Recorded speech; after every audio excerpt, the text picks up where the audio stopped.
ನಮಸ್ತೆ. ಶ್ರೀ ರಾಘವೇಂದ್ರ ಚಾನಲ್ಗೆ ಸ್ವಾಗತ. ಇವತ್ತಿನ ದಿನ ನಾವು ಎಂದಿನಂತೆ ಮಾಮೂಲಿಯಾಗಿ ಕಾಫಿ ಕಪ್ ರೀಡಿಂಗನ್ನು ನೋಡ್ತಾ ಹೋಗೋಣ. ಏನು ಬರುತ್ತೆ ಕಾಫಿ ಕಪ್, ಏನು ಹೇಳ್ತಾ ಇದೆ ಅನ್ನುವಂತಹದನ್ನು ಕೇಳಿ ಬರೋಣ. ಫ್ಯೂಚರ್ ಪ್ರಿಡಿಕ್ಷನ್ ಬಗ್ಗೆ ಕೇಳ್ಕೊಂಡು ಬರೋಣ. ಸಮಸ್ಯೆ, ಫ್ಯೂಚರ್ ಪ್ರಿಡಿಕ್ಷನ್ ಅಥವಾ ಭೂತಕಾಲದಲ್ಲಿ ಏನು ನಡೆದೋಗಿದೆ ಅದ್ರ ಬಗ್ಗೆನೂ ಹೇಳುತ್ತೆ. ಓಕೆನಾ? ಎಸ್. ಅದಕ್ಕಿಂತ ಮುಂಚೆ ಕೆಲವರು ಕಮೆಂಟ್ಸ್ ಬಾಕ್ಸಲ್ಲಿ ಎಜುಕೇಷನ್ ಬಗ್ಗೆ ಏನಾದರೂ ಪರಿಹಾರ ಇದೆಯಾ ಅಂತ ಕೇಳಿದ್ರಿ. ಹಾಗಾಗಿ ಕೆಲವೊಂದು ಪರಿಹಾರಗಳು ಸ್ವಿಚ್ ವರ್ಡ್ಸ್ ತೊಗೊಂಡು ಬಂದಿದ್ದೇನೆ. ಅದು ಏನೇನು ಅಂತ ನೋಡ್ತಾ ಹೋಗೋಣ. ಓಕೆನಾ? ಫಸ್ಟ್ ಒನ್ ಆಗಿ ಏನು ಅಂತ ಹೇಳಿದರೆ, ನಿಮ್ಮ ಮನೆಯಲ್ಲಿ ಸಣ್ಣ ಮಕ್ಕಳು ಇದ್ದರೆ ಆ ಮಕ್ಕಳು ಸಾಧಾರಣ ಒಂದು 4-5 ವರ್ಷ ಆದರೂ 6 ವರ್ಷ ಆದರೂ ಕೆಲವು ಮಕ್ಕಳು ಮಾತಾಡ್ತಾ ಇರಲ್ಲ, ಸರಿಯಾಗಿ ಮಾತು ಬಂದಿರಲ್ಲ. ತುಂಬಾ ತಂದೆ ತಾಯಿಗಳಿಗೆ ಒಂದು ತಲೆಬಿಸಿ ಆಗುತ್ತೆ, ಏನಪ್ಪ ಮಾಡೋದು, ಇಂಥ ಮಕ್ಕಳು ಮಾತಾಡಲ್ಲ ಅಂಥೇಳಿ. ಅದಕ್ಕೆ ನಿಮಗೆ ಸುಲಭವಾದಂತಹ ಪರಿಹಾರ ಏನು ಅಂದರೆ, ಮಗುವಿಗೆ ಮಾತಿನ ಶಕ್ತಿಯನ್ನು ಹೆಚ್ಚಿಸಬೇಕು ಅಂತಾದರೆ ಸರಸ್ವತಿಯ ಬೀಜ ಮಂತ್ರವನ್ನು ಆ ಮಗುವಿನ ತಾಯಿ ಎಸ್ಪೆಷಲಿ ಜಪಿಸಬಹುದು. ಹೇಗೆ ಅಂತ ಹೇಳಿದರೆ, ಸಂಜೆ ಹೊತ್ತು ದೇವರಿಗೆ ದೀಪ ಇಡ್ತಿರಲ್ಲ, ಆಗ ನಿಮ್ಮ ಮಗುವನ್ನು ನಿಮ್ಮ ತೊಡೆಯಲ್ಲಿ ಕೂರಿಸ್ಕೊಳ್ಳಿ. ಆ ನಂತರ ಕೂರಿಸ್ಕೊಂಡು ಈ ಮಂತ್ರವನ್ನು ಹೇಳಬೇಕು. ಓಂ ವದ್ವದ್ ವಾಗ್ವಾದಿನಿ ಸ್ವಾಹ. ಇದನ್ನು ಹೇಳ್ತಾ ಬರೋದು. ಓಂ ವದ್ವದ್ ವಾಗ್ವಾದಿನಿ ಸ್ವಾಹ. ಈ ರೀತಿಯಾಗಿ 21 ಬಾರಿ ಅದನ್ನು ನೀವು ಹೇಳಿ. ಯಾವಾಗ ಮಗು ಆ ರೀತಿ ಹೇಳಲಿಕ್ಕೆ ಸಾಧ್ಯ ಇದೆ ಅಂತಾದರೆ ಆ ಮಗುವಿಗೆ ಈ ಮಂತ್ರವನ್ನು ಹೇಳಿಸಲಿಕ್ಕೆ ಶುರು ಮಾಡಿ. ಇದರಿಂದ ಏನಾಗುತ್ತೆ ಅಂದರೆ ವಾಕ್ ಸಿದ್ಧಿಯಾಗುತ್ತೆ. ಮಗುವಿಗೆ ವಾಕ್ ದೋಷದ ಏನಾದ್ರು ಇದ್ದರೆ ಅದು ಕೂಡ ನಿವಾರಣೆ ಆಗುತ್ತೆ. ಓಕೆನಾ? ಇದು ಮಕ್ಕಳಿಗೆ ಮಾಡ್ಬೋದಾದಂತಹ ಒಂದು ಸುಲಭವಾದಂತಹ ಮಂತ್ರವಿಧಾನ. ಓಕೆನಾ? ಇದನ್ನು ಯಾವಾಗ ಶುರು ಮಾಡ್ಬೋದು? ಶುಕ್ರವಾರ ಒಂದು ದಿನ ದೀಪ ಹಚ್ಚಿ ಶುರು ಮಾಡ್ಕೊಳ್ಳಿ. ಓಕೆನಾ? ಇದು ಮಕ್ಕಳಿಗೆ ತುಂಬ ಒಳ್ಳೆಯದಾಗುತ್ತೆ. ವಾಕ್ ಸಿದ್ಧಿ ಬರುತ್ತೆ. ಮಾತು ಕಮ್ಮಿ ಇದ್ದಂತಹ ಮಕ್ಕಳು ಜಾಸ್ತಿ ಮಾತಾಡಲಿಕ್ಕೆ ಶುರು ಮಾಡ್ತಾರೆ. ಓಕೆನಾ? ಅದು ಮಾತ್ರ ಅಲ್ಲ, ವಿದ್ಯೆಗೂ ಕೂಡ ತುಂಬ ಒಳ್ಳೆಯ ಒಂದು ಸರಸ್ವತಿಯ ಮಂತ್ರ. ನೆಕ್ಸ್ಟ್, ಎಜುಕೇಷನ್ಗೆ ಸಂಬಂಧಪಟ್ಟ ಹಾಗೆ ಕಲಿತಾ ಇರ್ತಾರೆ, ಕೆಲವರಿಗೆ ಮರೆಯುತ್ತೆ, ಇನ್ನು ಕೆಲವರಿಗೆ ಕಲಿಯೋದ್ರಲ್ಲಿ ಆಸಕ್ತಿ ಇರಲ್ಲ, ಮತ್ತು ಕೆಲವರಿಗೆ ಏನು ಅಂತ ಹೇಳಿದ್ರೆ ಓದಿದಾಗ ಎಕ್ಸಾಮಲ್ಲಿ ಸರಿಯಾಗಿ ಬರೀಲಿಕ್ಕೆ ಕೂಡ ಆಗಲ್ಲ. ಎಜುಕೇಷನಲ್ಲಿ ಪುನಃ ಅಂಥವ್ರು ಏನಾದರೂ ಅಂದರೆ ದೊಡ್ಡ ಮಕ್ಕಳಿಗೆ, ತೀರಾ ಸಣ್ಣ ಮಕ್ಕಳಿಗೆ ಈ ಮಂತ್ರ ಹೇಳಲಿಕ್ಕೂ ಆಗಲ್ಲ, ಅದಕ್ಕೋಸ್ಕರ ಹೇಳಿದ್ದು.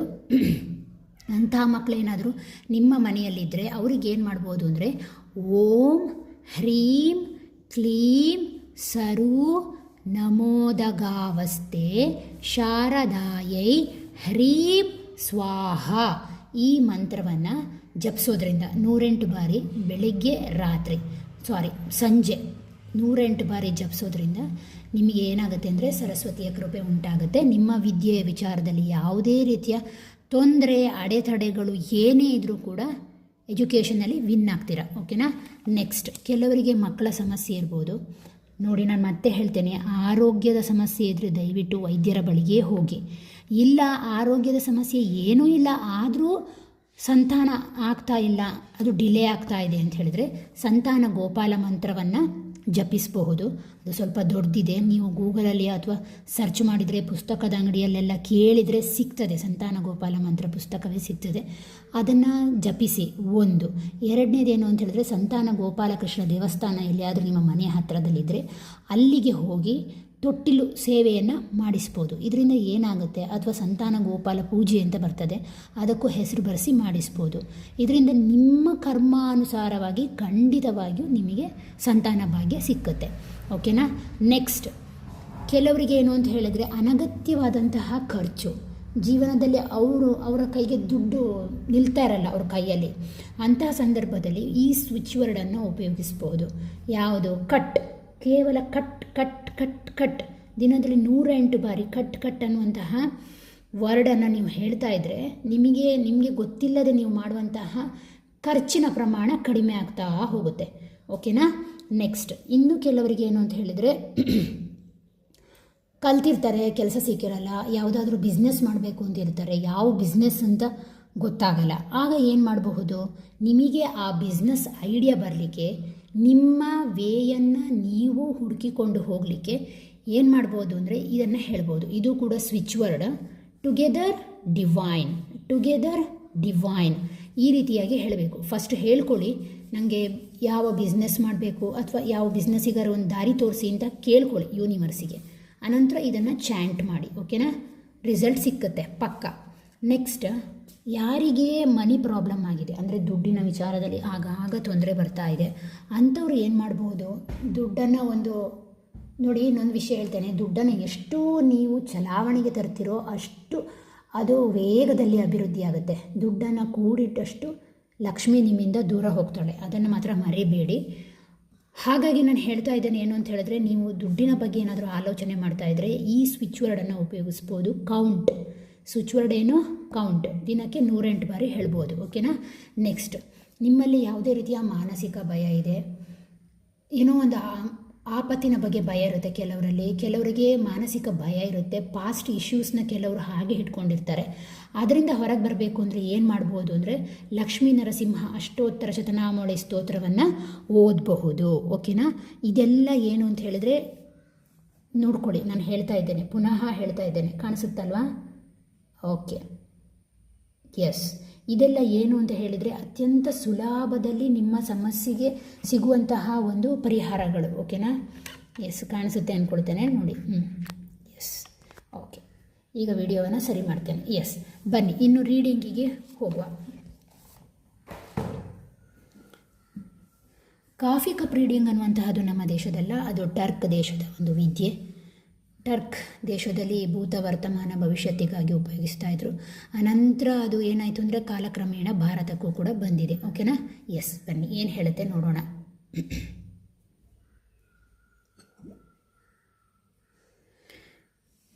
ಓಕೆ ನೋಡಿ, ಫಸ್ಟ್ ಕಪ್ಪು ಎತ್ತಿದ ಕೂಡಲೇ ನನಗೆ ಕಣ್ಣಿಗೆ ಕಾಣಿಸಿದೆಯೇನು ಅಂತ ಹೇಳಿದ್ರೆ, ಎಷ್ಟು ಸ್ಪಷ್ಟವಾಗಿ ಕಾಣಿಸ್ತಾ ಇದೆಯಾ? ಕೆಳಭಾಗವನ್ನು ಸುಮ್ಮನೆ ಅಬ್ಸರ್ವ್ ಮಾಡಿ, ಕಣ್ಣು ಕಾಣಿಸ್ತಾ ಇದೆ ಅಲ್ವಾ? ಒಬ್ಬ ಮನುಷ್ಯನ ಕಣ್ಣು ಎಷ್ಟು ಸ್ಪಷ್ಟವಾಗಿ ಮೂಡಿ ಬಂದಿದೆ ನೋಡಿ. ಇದು ಕಣ್ಣು, ಇದು ಕಣ್ಣಿನ ಪಾಪೆ ಅಲ್ವಾ? ಎಸ್, ಎಷ್ಟು ಚೆನ್ನಾಗಿ ಬಂದಿದೆ ಈ ಚಿತ್ರ ಅಂದರೆ. ಇದು ಏನನ್ನು ತೋರಿಸ್ತಾ ಇದೆ ಅಂದರೆ, ಇವಿಲ್ ಐ. ನಿಮ್ಮ ಜೀವನಕ್ಕೆ ಬೇರೆಯವರ ಯಾವುದೋ ನಿಮಗಿಷ್ಟ ಇಲ್ಲದಂತಹ ವ್ಯಕ್ತಿಯ ನಕಾರಾತ್ಮಕ ಹೊಡೆತ ಉಂಟಾಗಿದೆ. ಇವಿಲ್ ಐ ಸ್ಪಷ್ಟವಾಗಿ ಕಾಣಿಸ್ತಾ ಇದೆ. ಓಕೆನಾ? ದೇವಸ್ಥಾನಕ್ಕೆ ಹೋಗಿ ನಿಮ್ಮ ಹೆಸರಲ್ಲಿ ಅರ್ಚನೆ ಮಾಡ್ಕೊಳ್ಳಿ. ಬಿಸ್ನೆಸ್ ಆಗಲಿ, ಆರೋಗ್ಯ ಆಗಲಿ, ಯಾವುದೇ ವಿಚಾರಕ್ಕೆ ತಗೊಂಡ್ರು. ಓಕೆನಾ? ಇನ್ನು ಕೆಲವರಿಗೆ ಏನಾಗಿದೆ ಗೊತ್ತಾ, ನೀವೇನಾದರೂ ಸೀಕ್ರೆಟಾಗಿ ಯಾವುದಾದ್ರೂ ಯೋಜನೆ ಮಾಡಬೇಕು ಅಂದ್ಕೊಂಡಿದ್ರೆ ಆ ಪ್ಲ್ಯಾನ್ ಕೆಲವರಿಗೆ ಗೊತ್ತಾಗಿದೆ. ಕೆಲವರ ಗಮನ ಕೆಲವರ ಮೇಲೆ ಇದೆ ಅನ್ನುವಂತಹದನ್ನು ಸ್ಪಷ್ಟವಾಗಿ ಇದು ತೋರಿಸ್ತಾ ಇದೆ. ಟೋಟಲಾಗಿ ಇದನ್ನು ನೋಡಿದಾಗ ಇದೊಂದು ನೆಗೆಟಿವ್ ಆಗಿ ನನಗೆ ಕಾಣಿಸ್ತಾ ಉಂಟು. ಓಕೆನಾ? ಸ್ವಲ್ಪ ರಿಚುವಲ್ಸನ್ನು ಮಾಡ್ಕೊಳ್ಳಿ ಅನ್ನುವಂತಹದ್ದು ನನ್ನ ಒಂದು ಅಭಿಪ್ರಾಯ. ತುಂಬ ಸುಂದರವಾಗಿ ಕಣ್ಣಿನ ಚಿತ್ರ ಮೂಡಿದೆ. ಓಕೆನಾ?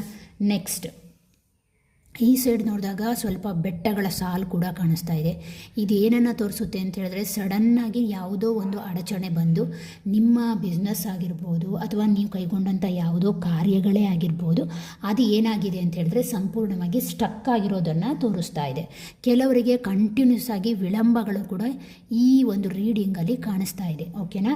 ಆಮೇಲೆ ಇನ್ನೂ ಕೆಲವರಿಗೆ ಏನು ಅಂತ ಹೇಳಿದರೆ, ಈ ಬೆಟ್ಟದ ನಡುವಲ್ಲೇ ನೋಡಿ ಒಂದು ದಾರಿ ಹೋಗಿರುವಂತಹದ್ದು ಸ್ಪಷ್ಟವಾಗಿ ಕಾಣಿಸ್ತಾ ಇದೆ. ಇದು ಏನನ್ನು ಸೂಚಿಸುತ್ತೆ ಈ ದಾರಿ ಅನ್ನುವಂತಹದ್ದು ಅಂತ ಹೇಳಿದರೆ, ಕಷ್ಟಗಳು ಬರುತ್ತೆ, ಅಡಚಣೆ ಬರುತ್ತೆ, ಏನೇ ಬಂದರೂ ಒಂದು ದಾರಿ ನಿಮಗೆ ಖಂಡಿತವಾಗಿಯೂ ಸಮಯಕ್ಕೆ ಸರಿಯಾಗಿ ತೆರೆದುಕೊಳ್ಳುತ್ತೆ ಅನ್ನುವಂತಹದ್ದನ್ನು ಇದು ಹೇಳ್ತಾ ಇದೆ. ಓಕೆನಾ? ನೆಕ್ಸ್ಟ್, ಕೆಳಭಾಗಕ್ಕೆ ಬನ್ನಿ. ಅಲ್ಲೊಂದು ಚಕ್ರ ಕಾಣಿಸ್ತಾ ಇದೆ ಅಲ್ವಾ? ಕೆಳಗೊಂದು ಸುಂದರವಾದಂತಹ ಚಕ್ರ ಇದೆ. ಇದು ಏನನ್ನು ಸೂಚಿಸುತ್ತೆ? ಈ ಚಕ್ರ, ನೀವು ಯಾವುದೋ ಒಂದು ಕೆಲಸ ಪೂರ್ಣ ಆಗಿಲ್ಲ ಅಂದ್ಕೊಂಡಿದ್ದೀರಾ, ಬಟ್ ನಿಮಗೆ ಡಿವೈನ್ ಬ್ಲೆಸ್ ಇದೆ, ಅದರ ಟೈಮಿಗೆ ಅದು ಸರಿಯಾಗಿ ಪೂರ್ಣ ಆಗುತ್ತೆ ಅನ್ನುವಂಥದ್ದನ್ನು ಈ ಒಂದು ರೀಡಿಂಗ್ ಹೇಳ್ತಾ ಇದೆ. ನೆಕ್ಸ್ಟ್, ಈ ಸೈಡ್ಗೆ ಬಂದಾಗ ನನಗೆ ಇಲ್ಲಿ ಪ್ರಮುಖವಾಗಿ ಕಾಣಿಸ್ತಾ ಇರುವಂತಹದ್ದು, ನಿಮಗೆ ತೋರಿಸುವಂಥ ಪ್ರಯತ್ನ ಮಾಡ್ತೇನೆ, ಬಟ್ ಅರ್ಥ ಆಗುತ್ತಲ್ಲೋ ಗೊತ್ತಿಲ್ಲ. ಕಾಗೆಯ ಒಂದು ಚಿತ್ರ ಸ್ಪಷ್ಟವಾಗಿ ಕಾಣಿಸ್ತಾ ಇದೆ ಇಲ್ಲಿ. ಓಕೆನಾ? ಎಸ್, ಕಾಣಿಸ್ತಾ ಇದೆಯಲ್ಲ? ಎಸ್, ಅದು ಏನನ್ನು ಸೂಚಿಸುತ್ತೆ ಅಂತ ಹೇಳಿದ್ರೆ, ನಿಮ್ಮ ಪಿತೃಗಳನ್ನು ಸೂಚಿಸ್ತಾ ಇದೆ. ಎರಡು ರೀತಿಯಲ್ಲಿ ತಗೊಳ್ಬೋದು. ಮೇಲ್ಭಾಗ ಯಾವಾಗಲೂ ಫ್ಯೂಚರನ್ನು ಹೇಳೋದ್ರಿಂದ ನೀವು ದಯವಿಟ್ಟು ಏನು ಅಂತ ಹೇಳಿದ್ರೆ, ಪಿತೃದೋಷಕ್ಕೆ ಒಂದು ಪರಿಹಾರವನ್ನು ಮಾಡ್ಕೊಳ್ಳಿ. ಇನ್ನೊಂದು, ಕೆಲವರಿಗೆ ಪಿತೃಗಳ ಬ್ಲೆಸ್ಸಿಂಗ್ ಇದೆ, ನಿಮ್ಮ ಪೂರ್ವಜರ ಬ್ಲೆಸ್ಸಿಂಗ್ ಸಿಗ್ತಾ ಇದೆ. ಯಾರೆಲ್ಲ ಸರಿಯಾಗಿ ಪಿತೃ ಕಾರ್ಯವನ್ನು ಮಾಡ್ತಾ ಇದ್ದೀರೋ, ನಿಮ್ಮ ಆ್ಯನ್ಸಿಸ್ಟರ್ ನಿಮ್ಮನ್ನು ಪ್ರೀತಿಸ್ತಾ ಇದ್ದಾರೆ, ಗೌರವಿಸ್ತಾ ಇದ್ದಾರೆ, ಪ್ಲಸ್ ನಿಮಗೆ ಪ್ರೊಟೆಕ್ಷನನ್ನು ಕೊಡ್ತಾ ಇದ್ದಾರೆ ಅನ್ನುವಂತಹದ್ದನ್ನು ಕೂಡ ಇದು ಸೂಚನೆ ಕೊಡ್ತಾ ಇದೆ. ಓಕೆನಾ? ನೆಕ್ಸ್ಟ್, ಬೇರೆ ನೋಡೋಣ ಏನು ಬರುತ್ತೆ ಅಂತ. ಬರ್ಡ್ಸ್. ಓಕೆ, ಇಲ್ಲಿ ಒಂದು ಸಣ್ಣ ಬರ್ಡ್ಸ್ ಕಾಣಿಸ್ತಾ ಇದೆ. ಇದೇನು ಅಂತ ಹೇಳಿದರೆ ಯಾವುದೋ ಒಂದು ವಿಚಾರ ನಿಮ್ಮಲ್ಲಿ ಉಳಿದು ಹೋಗಿದೆ, ಆ ವಿಚಾರಕ್ಕಾಗಿ ನೀವು ಕಾಯ್ತಾ ಇದ್ದೀರಾ, ಅದರಿಂದ ಮಾಹಿತಿ ಸಂದೇಶ ಖಂಡಿತವಾಗಿಯೂ ನಿಮಗೆ ಸಿಕ್ಕುತ್ತೆ ಅನ್ನುವಂತಹದನ್ನು ಇದು ಸೂಚನೆ ಕೊಡ್ತಾ ಇದೆ. ಓಕೆನಾ, ನೆಕ್ಸ್ಟ್ ನೋಡುವ.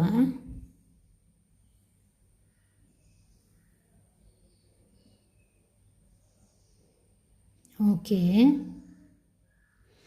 ಒಂದು ಆಮೆ ಕಾಣಿಸ್ತಾ ಇದೆ ಈ ಭಾಗದಲ್ಲಿ. ಈ ಆಮೆ ಏನನ್ನು ಸೂಚಿಸುತ್ತೆ ಅಂತ ಹೇಳಿದ್ರೆ, ನೀವು ಅಂದ್ಕೊಂಡಿರುವಂತಹ ಕೆಲಸ ಕಾರ್ಯಗಳು ನಿಧಾನವಾಗಿ ಮುಂದುವರಿತಾ ಇದೆ, ನಿಧಾನವಾಗಿ ಅದು ತನ್ನ ಮೂಮೆಂಟನ್ನು ತೋರಿಸ್ತಾ ಇದೆ ಅನ್ನುವಂತಹದನ್ನು ಇದು ಸೂಚನೆ ಕೊಡ್ತಾ ಇದೆ. ಓಕೆನಾ, ನೆಕ್ಸ್ಟ್ ಏನು ಅಂತ ಹೇಳಿದ್ರೆ ಒಂದು ಅರ್ಧ ಚಂದ್ರಾಕೃತಿ ಕೂಡ ಕಾಣಿಸ್ತಾ ಇದೆ. ಇದು ಏನನ್ನು ಸೂಚಿಸುತ್ತೆ ಅಂದರೆ ಸಹನೆ ಬೇಕು.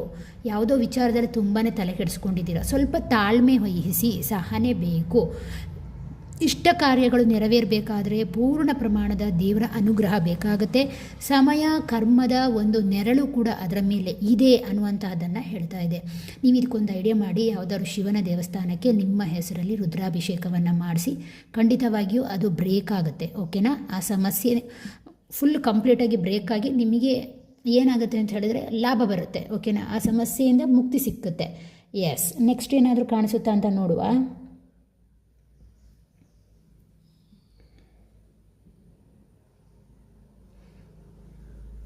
ಓಕೆ, ಇಲ್ಲಿ ನೋಡಿ ಓಂನ ಒಂದು ಚಿಹ್ನೆ ಕಾಣಿಸ್ತಾ ಇದೆ.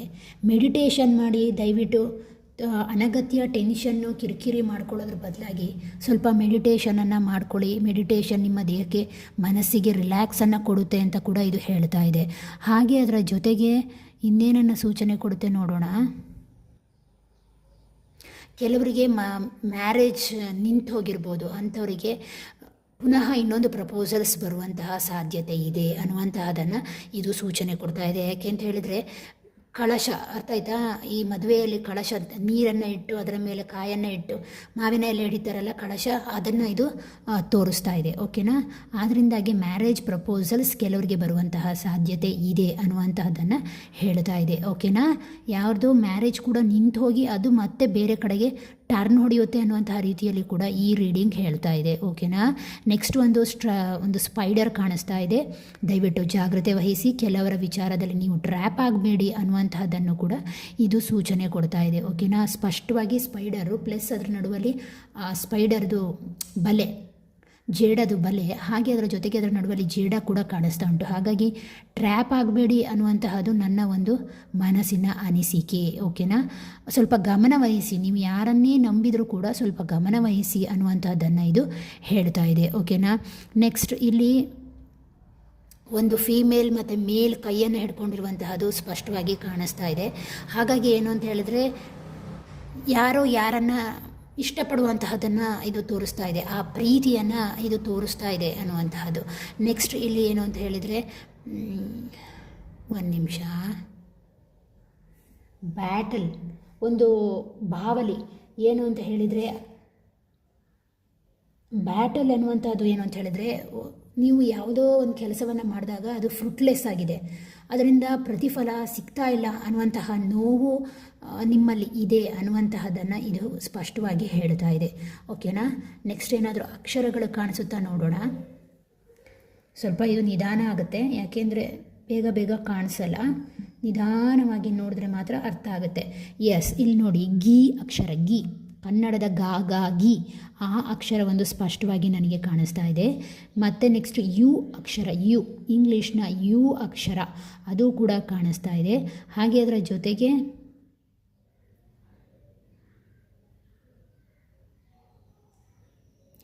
ಎಮ್ ಎಫ್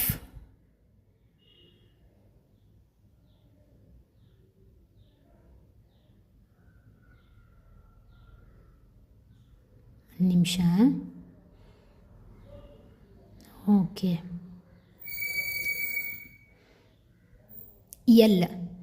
ಎಲ್ ಅಕ್ಷರ ಕೂಡ ಕಾಣಿಸ್ತಾ ಇದೆ, ಸಿ ಅಕ್ಷರ ಕೂಡ ಕಾಣಿಸ್ತಾ ಇದೆ.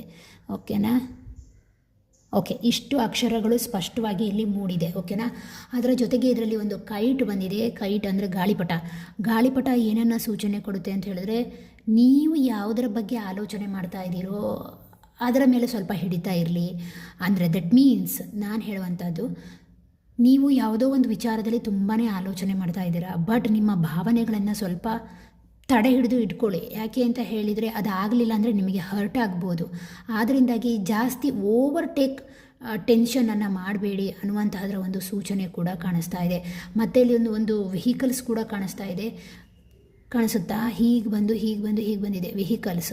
ಸ್ಪಷ್ಟವಾಗಿ ಕಾರು ಹಿಂದಿನ ಕಾಲದ ಅಂಬಾಸಿಡರ್ ಕಾರ್ ಥರ ಕಾಣಿಸ್ತಾ ಇದೆ.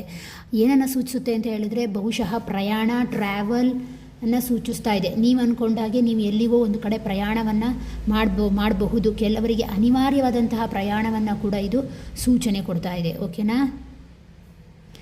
ಎಸ್. ಇನ್ನೇನಾದರೂ ಬರುತ್ತಾ ನೋಡೋಣ. ಸ್ವಲ್ಪ ನಿಧಾನಕ್ಕೆ ನೋಡಬೇಕು.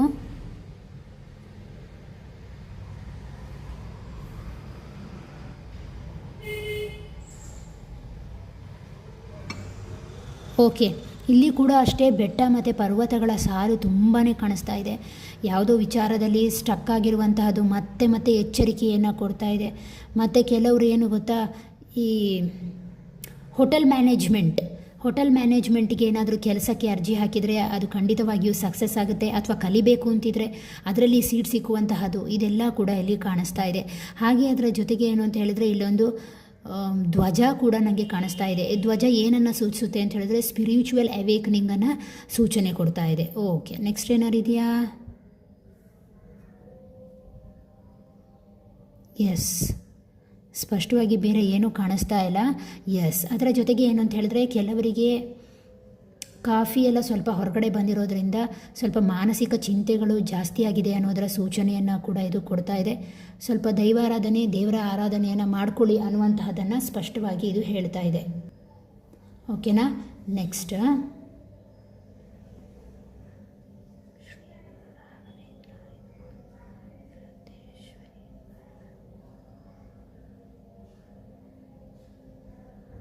ಓಕೆ, ಯೂನಿವರ್ಸ್ನ ತುಂಬ ನಂಬುವಂತಹದ್ದು, ಅಂದರೆ ಮಾಡುವಂಥ ಕೆಲಸದಲ್ಲಿ ಯೂನಿವರ್ಸ್ನ ಬ್ಲೆಸ್ಸಿಂಗನ್ನು ಕೇಳುವಂತಹ ಒಂದು ಮೈಂಡ್ ಸೆಟ್ ನಿಮ್ಮನ್ನು ನೀವು ಬೆಳೆಸ್ಕೊಂಡಿದ್ದೀರಾ ಅನ್ನುವಂಥ ಇದು ಸ್ಪಷ್ಟವಾಗಿ ಗೋಚರಿಸ್ತಾ ಇದೆ. ಓಕೆನಾ? ನೆಕ್ಸ್ಟ್ ಏನೇನು ಹೇಳ್ತಾ ಇದೆ ಅಂತ ಹೇಳಿದ್ರೆ ಡೋಂಟ್ ಟೇಕ್ ಟೆನ್ಷನ್, ಎಲ್ಲ ಕೂಡ ಕೂಲಾಗಿ ಆಗುತ್ತೆ, ಅದರ ಸಮಯವನ್ನು ಅದು ತಗೊಳುತ್ತೆ ಅನ್ನುವಂತಹದ್ದನ್ನು ಇದು ಕರೆಕ್ಟಾಗಿ ಕಾಫಿ ಕಪ್ ಹೇಳ್ತಾ ಇದೆ. ಓಕೆನಾ? ಎಸ್. ಓಕೆ, ಹಾಗಾದರೆ ಕಾರ್ಡ್ಗಳು ಏನಾದರೂ ಇದಕ್ಕೆ ಸಂಬಂಧಪಟ್ಟವಾಗಿ ಹೇಳುತ್ತಾ ಅಂತ ಕೇಳಿ ನೋಡೋಣ. ಕಾರ್ಡನ್ನು ಸ್ವಲ್ಪ ಮಾತಾಡಿಸಿ ನೋಡೋಣ. ಕಾರ್ಡ್ ಏನಾದ್ರು ಹೇಳುತ್ತಾ ಅಂತ.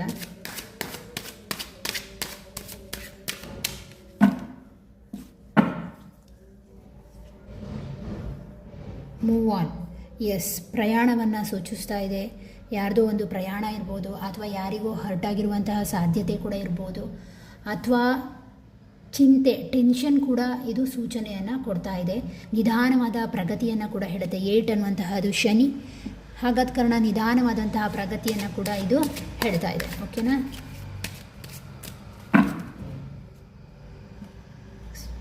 ನೋಡಿ, ಪುನಃ ಅಗೇನ್ ಅದನ್ನೇ ಹೇಳ್ತಾ ಇದೆ. 8 ಆಫ್ ಸೋರ್ಡ್ಸ್. ಅನಗತ್ಯವಾಗಿ ಚಿಂತೆ ಮಾಡ್ತಾ ಇದ್ದೀರಾ, ಅನಗತ್ಯವಾಗಿ ಸ್ಟಕ್ ಆಗಿದ್ದೀನಿ ಅಂತ ಅಂದ್ಕೊಳ್ತಾ ಇದ್ದೀರಾ, ಇದನ್ನು ಹೇಳ್ತಾ ಇದೆ. ಬ್ಯಾಲೆನ್ಸ್ ಮಾಡ್ಕೊಳ್ಳಿ. ಸ್ಟಕ್ ಆಗಿಲ್ಲ, ನೀವಾಗಿಯೇ ಹೊರಗಡೆ ಬನ್ನಿ, ಅನಗತ್ಯವಾಗಿ ಟೆನ್ಷನ್ ಮಾಡಬೇಡಿ ಅನ್ನುವಂತಹದ್ದನ್ನು ಹೇಳ್ತಾ ಇದೆ. ಓಕೆನಾ? 3 ಆಫ್ ಪೆಂಟಿಕಲ್ಸ್. ಎಸ್, ಬದಲಾವಣೆ ಇದೆ. ಬಿಸ್ನೆಸ್ ವಿಚಾರದಲ್ಲಿಯೋ ಅಥವಾ ದುಡ್ಡಿನ ವಿಚಾರದಲ್ಲಿಯೋ ಏನಾದರೂ ತೊಂದರೆ ಬಂದಿದ್ದರೆ ಅದು ಕೂಡ ನಿವಾರಣೆ ಆಗುತ್ತೆ ಅನ್ನುವಂತಹದ್ದನ್ನು ಇದು ಸೂಚನೆ ಕೊಡ್ತಾ ಇದೆ. ಕೆಲವರಿಗೆ ಕೆಲವರ ಹೆಲ್ಪ್, ಬ್ಲೆಸ್ಸಿಂಗ್ ಖಂಡಿತವಾಗಿಯೂ ಸಿಕ್ಕುತ್ತೆ ಅನ್ನುವಂಥದ್ದನ್ನು ಕೂಡ ಇದು ಹೇಳ್ತಾ ಇದೆ.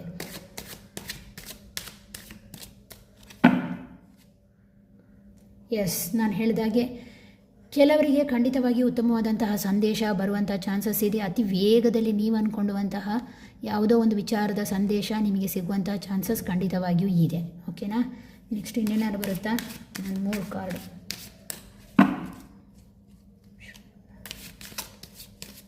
ಕಾಫಿ ಕಪ್ಗೆ ಸಂಬಂಧಪಟ್ಟ ಹಾಗೆ ನೀವೇನಾದರೂ ಒಂದು 3 ಕಾರ್ಡ್ ಕೊಡಲಿಕ್ಕೆ ತಯಾರಿದ್ದೀರಾ?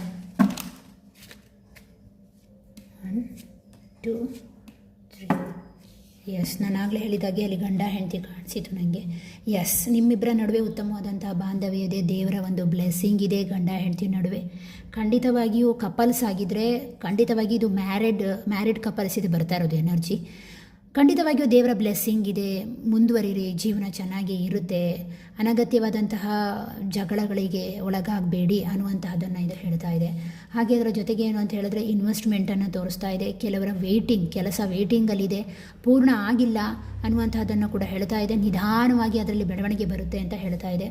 ಮತ್ತು ಕೆಲವರಿಗೆ ಏನು ಅಂತ ಹೇಳಿದರೆ ಕೆಲಸ ಫ್ರೂಟ್ಫುಲ್ ಆಗುವಂಥದ್ದು, ಯಾವುದೋ ವಿಚಾರವಾಗಿ ಆಲೋಚನೆ ಮಾಡಿದರೆ ಅದು ಫ್ರೂಟ್ಫುಲ್ ಆಗುತ್ತೆ. ಮ್ಯಾರೇಜ್ ಆಗಿರ್ಬೋದು, ಬಿಸ್ನೆಸ್ ಆಗಿರ್ಬೋದು, ಉದ್ಯೋಗ ಆಗಿರ್ಬೋದು, ನಿಮ್ಮ ಎಜುಕೇಷನ್ ಆಗಿರ್ಬೋದು ಫ್ರೂಟ್ಫುಲ್ ಆಗುತ್ತೆ. ಮತ್ತು ಕೆಲವರು ಏನು ಅಂದರೆ ಮನೆ ಬಿಟ್ಟು ಹೊರಗಡೆ ಬರಬೇಕಾಗತ್ತೆ, ಅಂದರೆ ನಿಮ್ಮ ಊರನ್ನು ಬಿಟ್ಟು ಬೇರೆ ಕಡೆ ಪ್ರಯಾಣವನ್ನು ಕೂಡ ನೀವು ಮಾಡಬೇಕಾಗತ್ತೆ.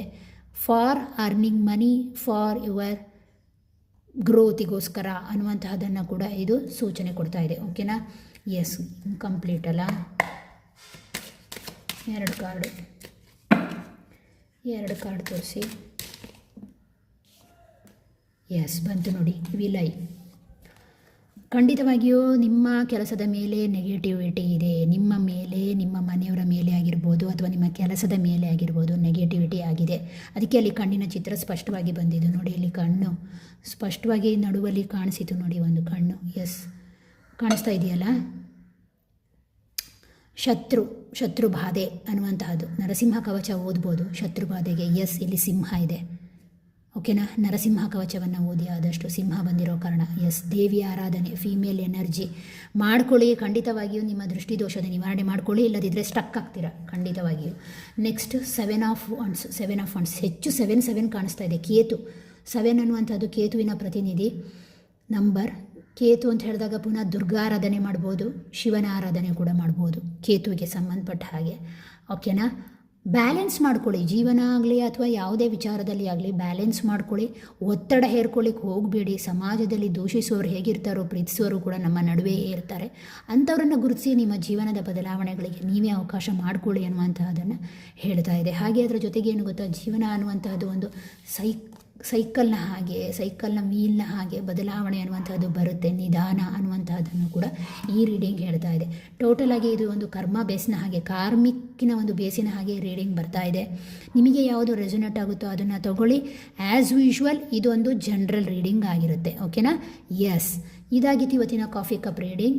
ನೆಕ್ಸ್ಟ್ ರೀಡಿಂಗಲ್ಲಿ ಮತ್ತೆ ನಿಮ್ಮನ್ನು ಭೇಟಿ ಆಗ್ತೇನೆ. ಅಲ್ಲಿವರೆಗೂ ನಮಸ್ಕಾರ. Thank you. ಬಾಯ್.